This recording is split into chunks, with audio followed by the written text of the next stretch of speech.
This is the EverTough clutch hub puller and installer 6100.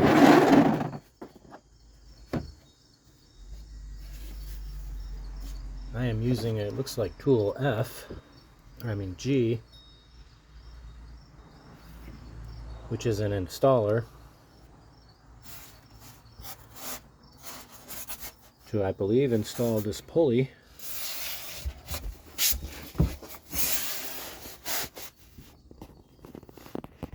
on the AC compressor, because it's the only tool that will attach.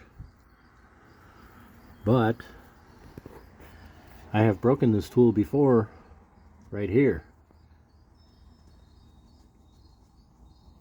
Does anybody know how to use this?